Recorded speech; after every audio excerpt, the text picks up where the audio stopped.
Hello everyone, now we will start part 3rd of chapter 1 history. Chapter is the rise of nationalism in Europe. Let's start part 3rd of chapter 1, the rise of nationalism in Europe. We will continue first part. Within the wide swath of territory that come under the control, Napoleon set about introducing many of the reforms that had already introduced in France. देखिए अब क्या हुआ कि जो France में हुआ था वही यूरोप के साथ हुआ। यूरोप का एक बहुत बड़ा भाग, बहुत बड़ा टुकड़ा किसके अंडर में चला गया? नेपोलियन बोनापार्ट के अंडर में चला गया।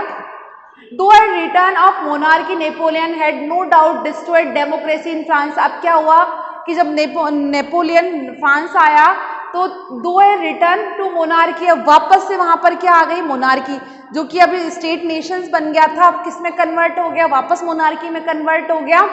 Napoleon had no doubt destroyed democracy in France. No doubt Napoleon ने क्या किया? फ्रांस की डेमोक्रेसी को डिस्ट्रॉय कर दिया, खत्म कर दिया। But in the administrative field, he had incorporated revolutionary principle in order to make the whole system more rational and efficient. लेकिन उसने यहाँ का जो एडमिनिस्ट्रेटिव सिस्टम था, जैसा कि डेमोक्रेटिक फॉर्म ऑफ गवर्नमेंट के टाइम से चल रहा था, जो चेंजेस नेशन स्टेट बनने के बाद वहाँ की गवर्नमेंट ने किए थे, वो सारे चेंजेस नेपोलियन बोनापार्ट ने चेंज नहीं किए और बहुत ही अच्छे ढंग से और इफिशिएंट तरीके से उसने यहाँ का एडमिनिस्ट्रेटिव सिस्टम सेटअप किया। द सिविल कोड ऑफ 1804, देखिए उसने उसका एक कोड था सिविल कोड, और कोड ऑफ 1804 या नेपोलिक कोड भी इसे कहते हैं, usually known as the Napoleonic code. इसको नेपोलियनिक कोड भी कहा जाता है। Did away with all privileges based on birth. अब इसने इसके थ्रू इस कोड का जो पहला नियम था वो क्या था? Did away all privileges based on the birth, established equality before the law and secured the right to property. अब उसने क्या किया कि जो प्रिविलेजेस बेस्ड ऑन बर्थ के आधार पर जो फैसिलिटीज दी जाती थी उन सबको खत्म कर दिया। इक्वालिटी, सभी लोगों के बीच इक्वालिटी एस्टैब्लिश की before the law and secure the right to property, और लॉ का जो सिस्टम था उसने सभी के लिए इक्वल रखा। This code was exported to the regions under French control in the Dutch Republic, in Switzerland, in Italy and Germany. Napoleon simplified administrative divisions, abolished the federal system and freed peasants from serfdom and manorial dues. अब उसने क्या किया? French को तो control में लिया ही सही, साथ में Dutch Republic, in Switzerland, Italy और जर्मनी के पार्ट को भी अपने कंट्रोल में ले लिया। Napoleon simplified administrative division, Napoleon ने एडमिनिस्ट्रेटिव डिवीजन को और भी सिंप्लीफाइड कर दिया और भी सरल बना दिया।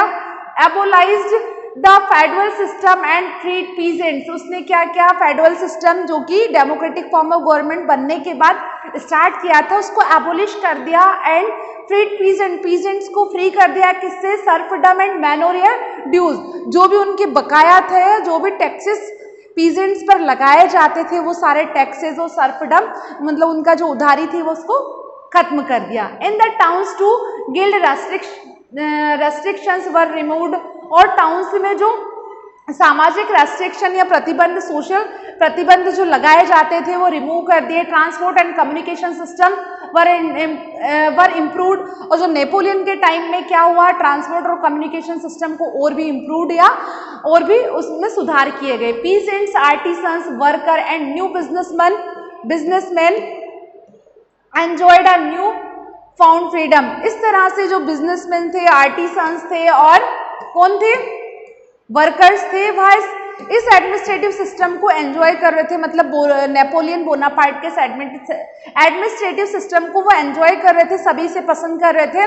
Businessman small scale producers of good, और जो बिजनेसमैन थे small scale producers of good in particular began to realize that uniform laws, standardized weight and measures, and a common national currency would facilitate the movement and exchange of goods, the capital from one region to another। अब देखिए ये सब क्या चाह रहे थे कि इनकी जो गुड एक्सचेंज है यह हमारी कैपिटल से के आसपास के जो बाहर के रीजन है उनके साथ भी होना चाहिए, करेंसी का एक्सचेंज होना चाहिए, और जो standard weight and measures units हैं इनको आसपास के रीजन्स में भी लागू किया जाना चाहिए। However in the areas conquered the reaction of the local population to French rule were mixed.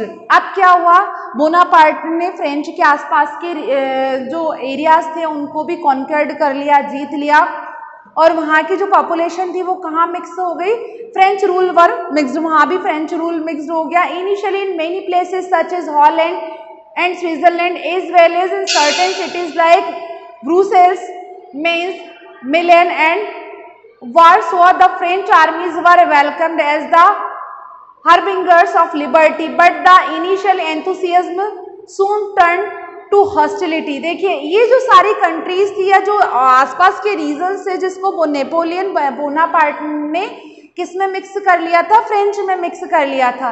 ये सब क्या कर रहे थे, स्टार्टिंग में तो नेपोलियन एडमिनिस्ट्रेटिव का बहुत ही वेलकम कर रहे थे, बहुत ही उत्साह के साथ इन्होंने वेलकम किया, लेकिन बाद में ये क्या हो गए, हॉस्टिलिटी में चेंज हो गए। इनको ऐसा लग रहा था कि हमें गुलाम बना लिया गया, या इनको मजा नहीं आ रहा था कुल मिलाकर।